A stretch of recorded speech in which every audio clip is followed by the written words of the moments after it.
travail pas encore le montage, de préparation des pièces qui vont constituer notre gâteau de mariage. Et donc, les premières pièces sont en train de prendre au frais en attendant qu'on finisse les autres. Et donc, le montage se fera demain. La décoration, le montage et tout ça se feront au fur et à mesure. Le montage final se fera demain, juste avant qu'on le serve. Parce qu'on va superposer toutes ces pièces.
Eager for everything to happen, part 2 or part 3, I don't remember. So it's a good feeling to finally do it, be blessed by God. So I'm eager.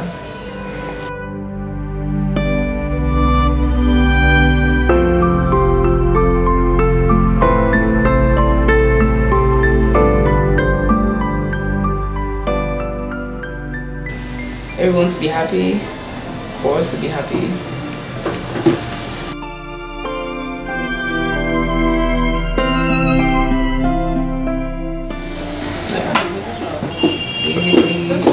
That's what I'm waiting for.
déjà, je suis très heureux de vous retrouver parce que le travail que vous aviez fait la dernière fois était de très bonne qualité.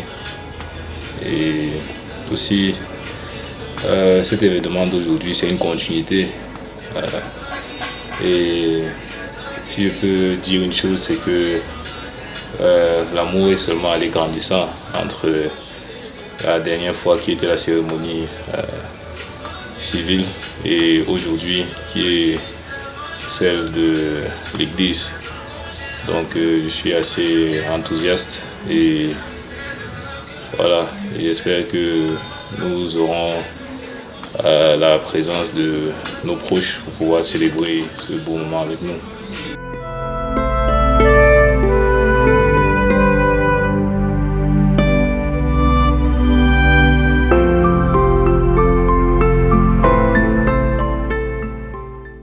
Ah, le mariage coutumier, vous savez, mon papa, et je pense aussi que mon beau-père partage le même avis, qui est celui que chez nous les Africains, c'est le mariage coutumier qui est, je veux dire, le plus important.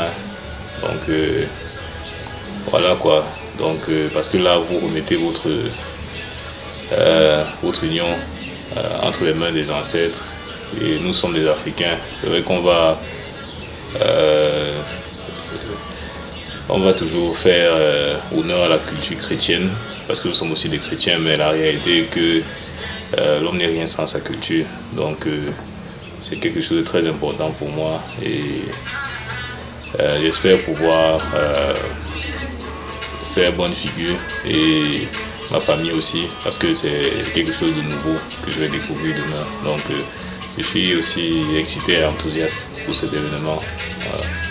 L'organisation s'est faite en fonction des disponibilités de beaucoup de personnes, mais comme vous le dites, le plus important devait être à la fin pour s'assurer que tout le monde, ou le plus de personnes possible, soient présents.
Normalement, il doit même être là. Ok, c'est bon alors, donc vous venez. Eh bien, du coup, le chat en train d'arriver. Donc, il disait quoi? Il disait qu'il y avait des personnes là-bas qui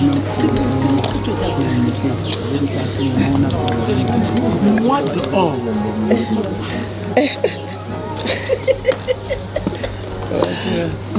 Bien, maman. Tu es déjà.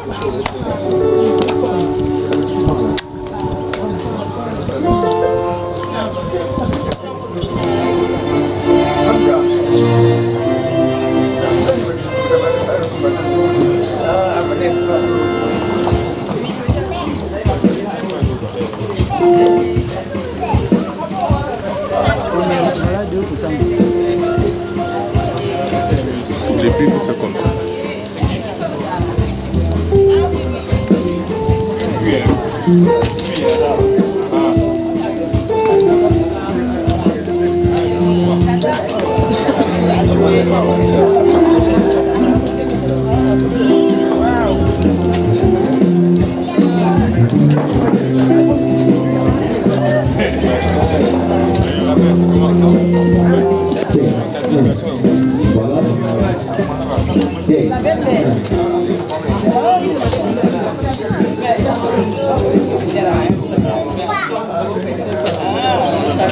Je l'ai déjà pas vu depuis longtemps. C'est là le Gaïa. Hein? Gaïa, il n'y a pas encore là-bas. Je vois son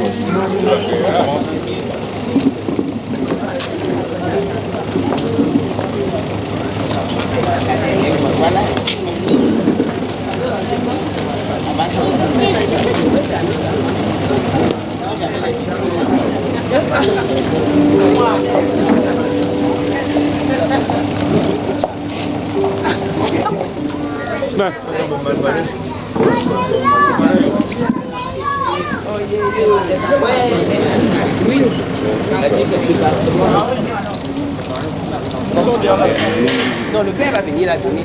C'est ça. On va commencer là-bas.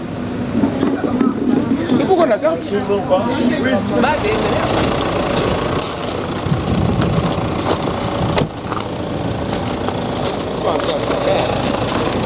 Hein? C'est mignon, hein, tu vois. Tiens, je ne mets pas à quel côté. C'est la femme gauche. Gauche. Le père a dit oui.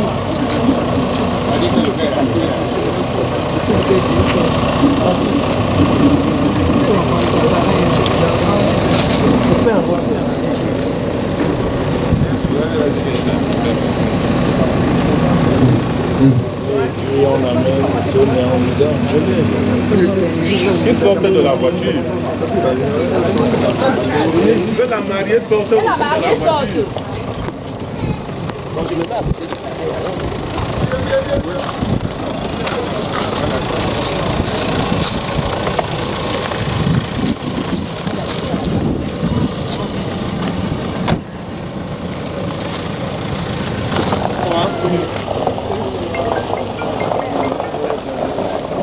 Hein?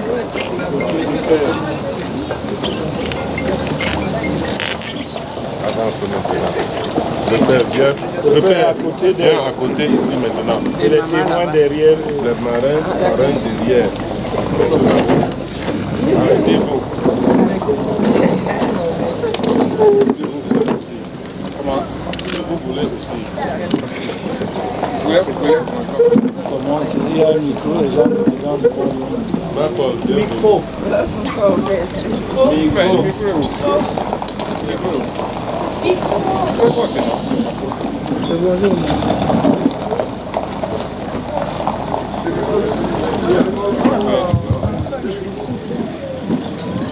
Écoute.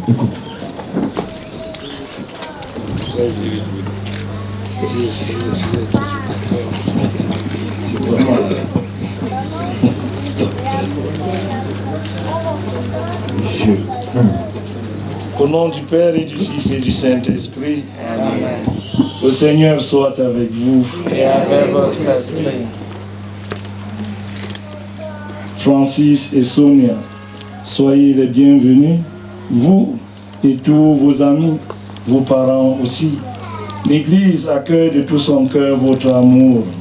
Rappelez-vous ses débuts et comment il a grandi. En lui, Dieu est déjà présent. Parce que vous êtes ses amis, vous venez le remercier de ce qu'il vous a donné de vivre et vous venez recevoir ce qu'il veut encore vous donner. nous qui sommes ici, nous allons écouter avec vous la parole de Dieu et vous entourer de notre prière et participer ensemble à l'Eucharistie.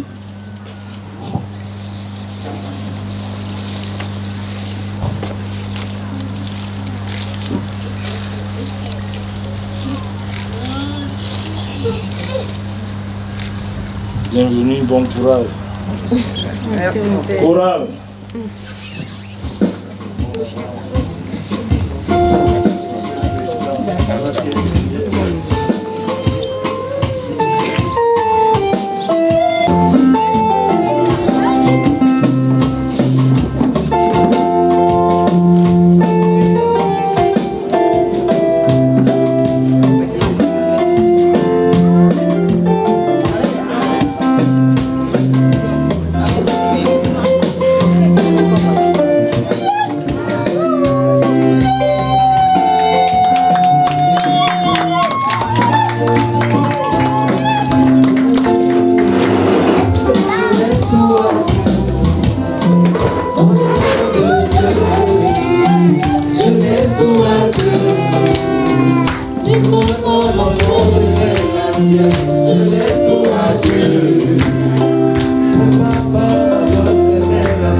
Le Seigneur soit avec vous.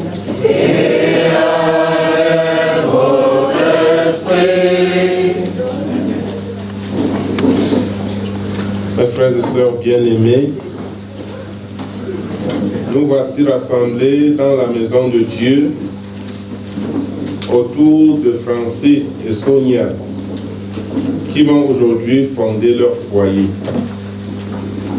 En ce moment décisif de leur vie, nous voulons les entourer non seulement de notre affection ou de notre amitié, mais encore de notre prière fraternelle. Avec eux, nous allons d'abord écouter la parole que Dieu adresse aujourd'hui. Ensuite, avec toute l'Église et en union avec Jésus-Christ, supplions Dieu, notre Père, d'accueillir, de bénir et d'unir ses futurs époux. Préparons-nous à entrer dans la célébration du mystère eucharistique en reconnaissant que nous avons péché. Je confesse à Dieu Tout-Puissant. Et je reconnais devant mes frères et sœurs que j'ai péché en pensée, en parole, par action et par omission. Oui, j'ai vraiment péché. C'est pourquoi je supplie la Vierge Vierge Marie, les anges et tous les saints, et vous aussi, mes frères et sœurs, de prier pour moi, le Seigneur notre Dieu. Que Dieu Tout-Puissant nous fasse miséricorde, qu'il nous pardonne tous nos péchés et nous conduise à la vie éternelle. Amen.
En cet instant où Francis et Sonia se présentent devant toi, Seigneur, nous te prions.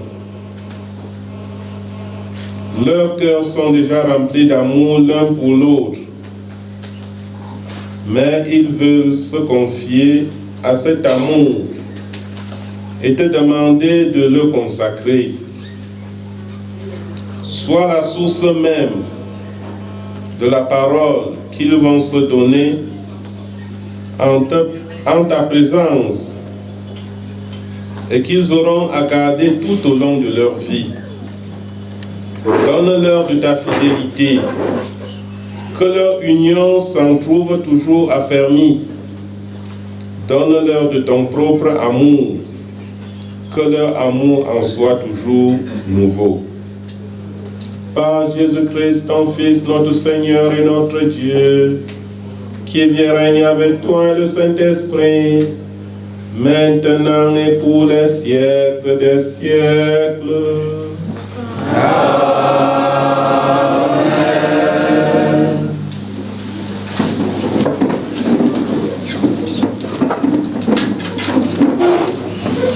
Bien-aimés dans le Seigneur, bonsoir à tout le monde.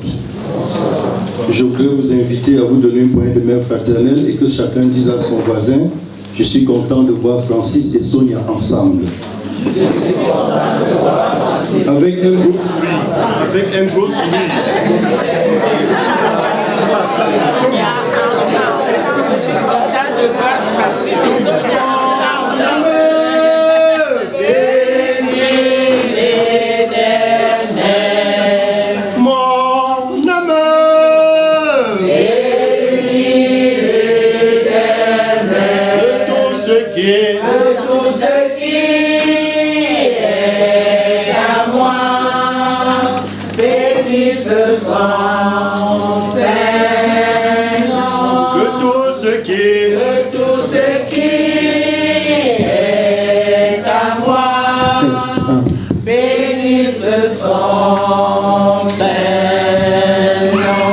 Frères et sœurs, peuple de Dieu, ici rassemblés en cette circonstance hautement joyeuse, nous voulons entendre encore une portion de l'Écriture. Dans Proverbes chapitre 18, verset 22, il est écrit: celui qui trouve une femme trouve le bonheur. C'est une grâce qu'il obtient de l'Éternel. Celui qui trouve une femme trouve le bonheur. C'est une grâce qu'il obtient de l'Éternel. Dans Éphésiens chapitre 5, des versets 22 à 30, il est tout de même écrit: femmes, soyez soumises à vos maris comme au Seigneur. Car le mari est le chef de la femme, comme Christ est le chef de l'Église, qui est son corps, et dont il est le sauveur. Or, de même que l'Église est soumise à Christ, les femmes aussi doivent l'être à leur mari en toutes choses. Marie, aimez vos femmes comme Christ a aimé l'Église et s'est livré lui-même pour elle, afin de la sanctifier par la parole, après l'avoir purifiée par le baptême d'eau, afin de faire paraître devant lui cette Église glorieuse, sans tache ni ride, ni rien de semblable, mais sainte et irrépréhensible. C'est ainsi que les maris doivent aimer leur femme comme leur propre corps. Celui qui aime sa femme s'aime lui-même. Car jamais personne n'a haï sa propre chair, mais il la nourrit et en prend soin, comme Christ le fait pour l'Église, parce que nous sommes membres de son corps. C'est pourquoi l'homme quittera son père et sa mère et s'attachera à sa femme, et les deux deviendront une seule chair. Ce mystère est grand. Je dis cela par rapport à Christ et à l'Église. Du reste, que chacun de vous aime sa femme comme lui-même, et que la femme respecte son mari. L'amour de Dieu. Mais avant de vous inviter à la prière, nous voulons avant toute chose dire notre reconnaissance au révérend Père qui nous accorde l'opportunité de faire cette lecture biblique et de prier. Dire aussi merci à Francis et Sonia qui ont voulu nous associer à cette cérémonie glorieuse. Dire merci aux parents ici rassemblés et vous transmettre le salut fraternel de la responsable en chef de notre paroisse, la paroisse de Nonka, dont la maman de Francis est ancienne d'église, bien nommée la révérende Augustine Miafo. Elle nous a chargé de vous transmettre ces salutations et de vous dire qu'elle est de tout cœur avec vous. Francis, sois franc et que le Seigneur t'accorde la grâce d'avoir au moins 6 enfants. Et dans les 6 enfants, Sonia, félicitations. Ton nom commence par S et ensuite O, sonne le glas de l'amour, mais surtout, sois soumise à ton mari. Que le Seigneur vous bénisse. Prions le Seigneur. Prions Dieu. Seigneur notre Dieu et notre Père, nous voulons te bénir et te rendre grâce parce que c'est toi qui as rendu possible ce grand rendez-vous. C'est toi qui as donné la vie à Francis. C'est toi qui as donné la vie à Sonia. C'est toi qui as écarté de leur chemin toutes sortes d'obstacles. C'est toi qui as rendu possible la joie de ce jour.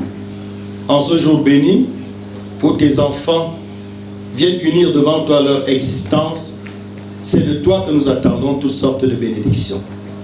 Ô Dieu d'amour, Dieu de paix, sois au centre de leur union, bénis-les, fortifie-les, et que les flèches du malin qui seront dirigées vers eux soient traumatisées par le feu du Saint-Esprit au nom de Jésus-Christ. Seigneur, c'est toi-même l'amour que tu inscris dans leur cœur aujourd'hui. Et s'il y a un esprit de divorce voudrait s'aligner dans leur vie, qu'il soit brisé par le feu du Saint-Esprit au nom de Jésus-Christ. Yahweh, notre Dieu, notre Père, viens, sois au centre de tout. Au-delà de l'agitation, la fête, dirige nos pensées vers toi. Et qu'avec Francis et Sonia, nous puissions écouter ta parole et la mettre en pratique. C'est de toi, Père, que nous attendons toutes sortes de bénédictions, maintenant et pour toujours. Bénis tes enfants, bénis ce service, et que la gloire te revienne par-dessus toutes choses, au nom de Jésus-Christ, ton Fils bien-aimé, qui vit et règne avec toi dans l'unité du Saint-Esprit. Amen. Amen. Comment il est si haut, on ne peut le surmonter. Il est si bas, on ne peut le rabaisser. Il est si large, on ne peut le côtoyer. Oh, quel amour! Évangile de Jésus-Christ selon Marc, chapitre 4, versets 35 à 41. Ce même jour, sur le soir, Jésus leur dit, passons à l'autre bord. Après avoir envoyé la foule, ils l'amenèrent dans la barque où il se trouvait. Il y avait aussi d'autres barques avec lui. Il s'éleva un grand tourbillon et les flots se jetaient dans la barque au point qu'elle se remplissait déjà. Et lui, il dormait à la poupe sur le coussin.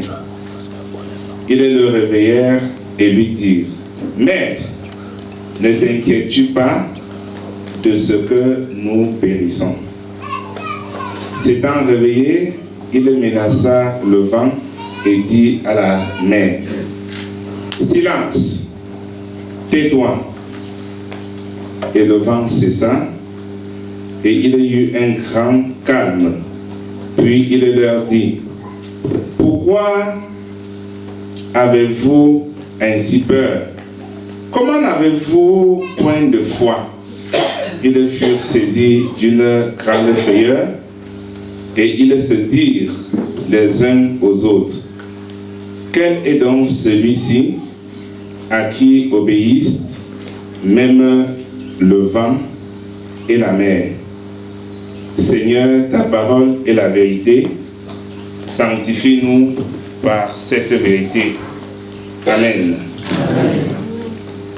Et Sonia, de votre affection, de votre amour et de votre soutien pour la réussite de leur mariage. N'ayons pas tous seulement les yeux braqués sur Francis et Sonia.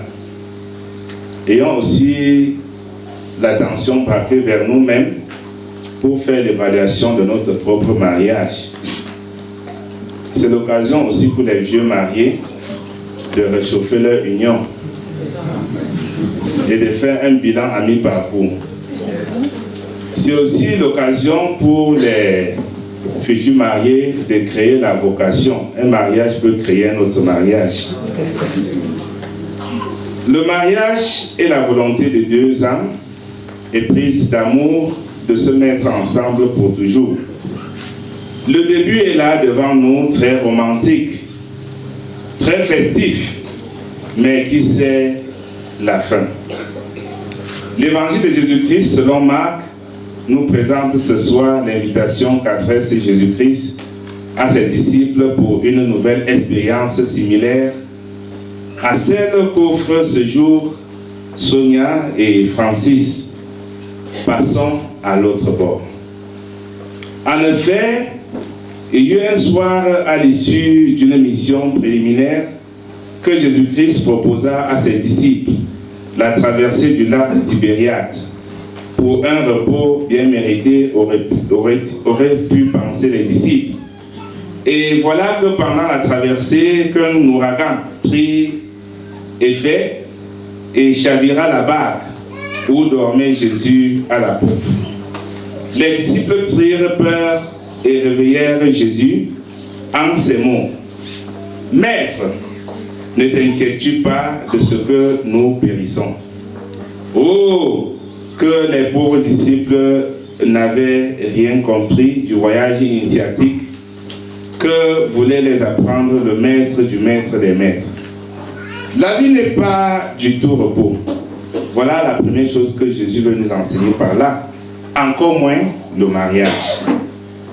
La vie est jalonnée des tourbillons et des tempêtes qui ne sont rien d'autre que les vicissitudes de la vie, les problèmes existentiels, les persécutions, les marginalisations, les exclusions, la pauvreté, les maladies, les conflits, les haines, les jalousies, les déceptions, les surprises désagréables qu'on retrouve dans tous les domaines de la vie professionnelle, sociale et même conjugale.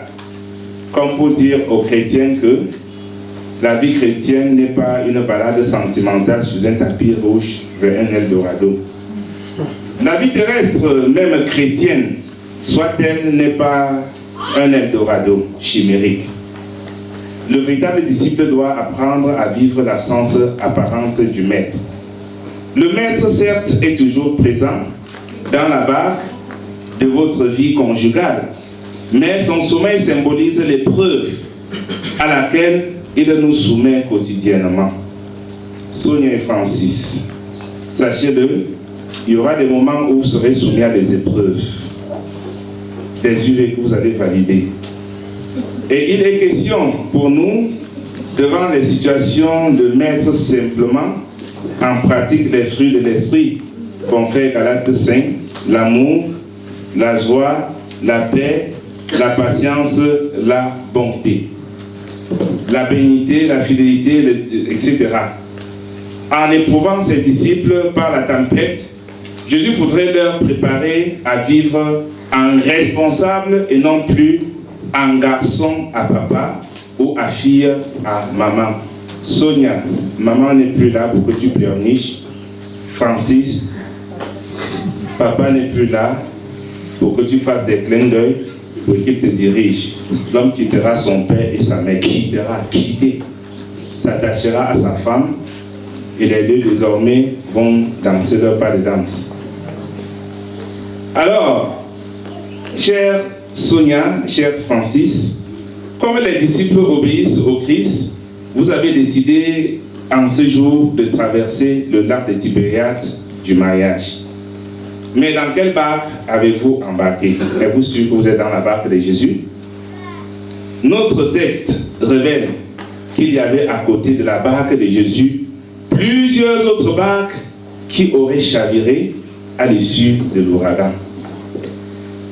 Dans tous les cas, votre présence dans ce temple justifie que vous avez choisi la barque de Jésus qui vous a donné l'ordre de passer à l'autre bord.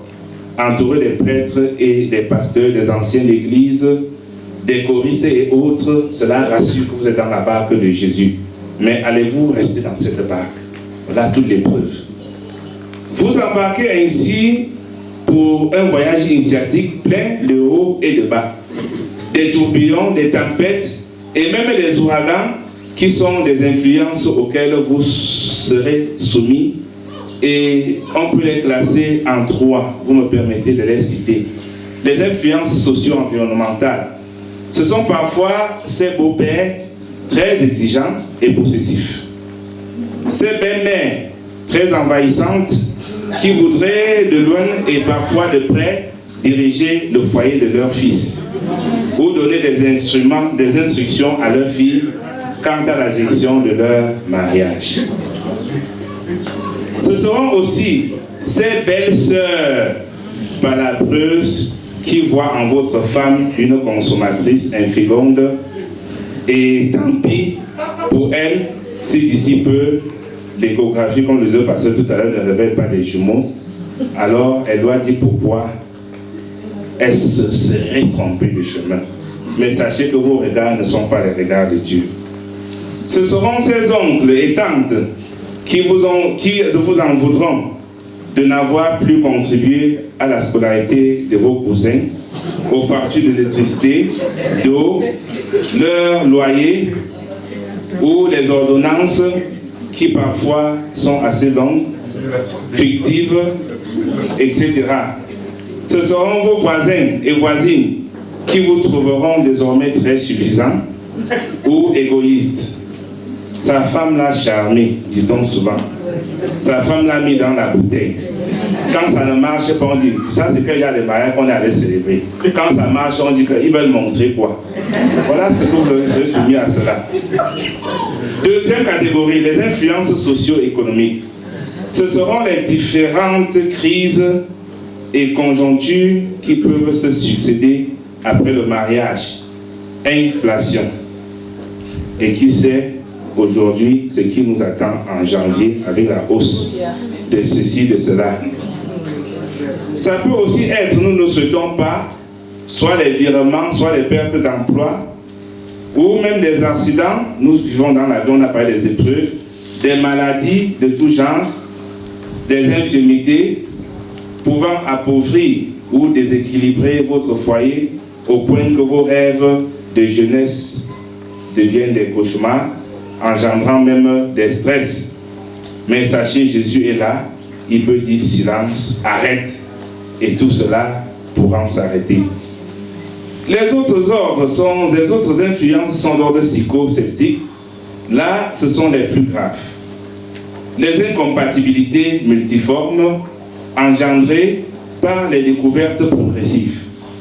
Vous savez que dans les fiançailles ou en début de mariage, on se montre toujours très correct, bienveillant, attentionné, attachant, aimable, trop amoureux, romantique, sensuel, propre, disponible.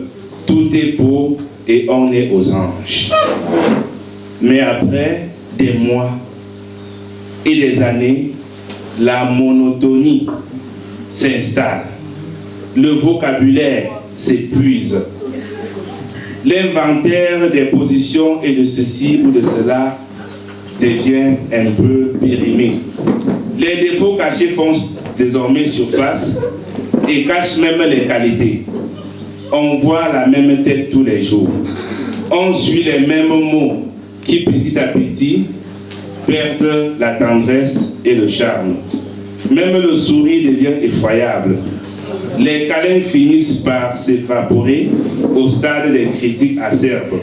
Soudain, la femme découvre maintenant que son mari n'a plus la même attirance vestimentaire. Ses chaussettes sont même trouées. Il ronfle comme un camion grimpant la falaise. Il a trop d'amis et rentre toujours tard à la maison. Et qu'il faut même lui bloquer la barrière ou la porte pour qu'il rentre dormir où il est venu. Les femmes moins belliqueuses lui tournent simplement le dos. Plus de dialogue et le diable qui a horreur du vide s'installe. Et que fait l'homme de son côté? Il constate que sa femme ne le méritait même pas, qu'elle ne prépare même pas bien, qu'elle se laisse aller, qu'elle prend d'ailleurs déjà trop le poids et impacte les chaussures et les nombres de pains qu'il faut acheter pour s'habiller. À moindre problème, le tort est jeté sur l'autre. Alors que lorsqu'il y a l'amour, un verre cassé, pendant que l'homme dit « Chérie, excuse-moi d'avoir mal traversé, d'avoir cassé le verre », la femme dit plutôt « Chérie, excuse-moi d'avoir mal posé le verre ». C'est très romantique. Mais quand ça ne va pas, le verre se casse, on dit « Tu sais à combien on achète ce verre? Tu sais d'où c'est sorti ?» Après plusieurs accouchements, les seins jadis debout sont aplatis. Et on trouve que la femme n'est plus à son goût. Il faut se taper une petite dehors. Conclusion, on entre dans un cycle de doute et on quitte la barque de Jésus pour la barque du monde. On se pose des questions énigmatiques sans réponse. La confiance qui régnait à la genèse de la relation s'effrite. On ne s'aime plus que par résignation. Plus de dialogue. On se conduit en s'évitant comme deux voitures surchargées qui se croisent dans une piste accidentée. Même des enfants qu'on avait tant souhaité deviennent des hypothèses. L'homme le dit, si je la garde encore, c'est pour mes enfants. Et la femme de son côté, si je suis encore là, c'est pour mes enfants. Les enfants deviennent donc des ping-pong. Va voir ton père, l'autre va voir ta mère. Voilà le cycle des gens qui ne sont pas dans la barque de Jésus-Christ. Alors Francis et Sonia, rassurez-vous toujours que vous êtes dans la barque de Jésus-Christ pour fuir tous ces problèmes, pour que devant les situations qui ne manquent jamais, que Jésus puisse dire « Silence, tais-toi et la barque passera » et votre mariage qui est dans la barque de Jésus-Christ restera contre tout vent et tempête. Que le Seigneur bénisse et toute sa parole. Amen. Amen. Avec l'Église universelle, mettons-nous pour confesser la foi chrétienne en guise d'adhésion à la parole que nous venons d'écouter. Je crois en Dieu, le Père Tout-Puissant, Créateur du ciel et de la terre. Je crois en Jésus-Christ, son Fils unique, notre Seigneur, qui a été conçu du Saint-Esprit et qui est né de la Vierge Marie. Il a souffert sous Ponce Pilate, il a été crucifié, il est mort, il a été enseveli, il est descendu aux enfers. Le troisième jour, il est ressuscité des morts, il est monté au ciel, il siège à la droite de Dieu, le Père Tout-Puissant. Il reviendra de là pour juger les vivants et les morts. Je crois en Saint-Esprit, je crois à la Sainte Église universelle, la communion des saints, la rémission des péchés, la résurrection de la chair et à la vie éternelle. Amen.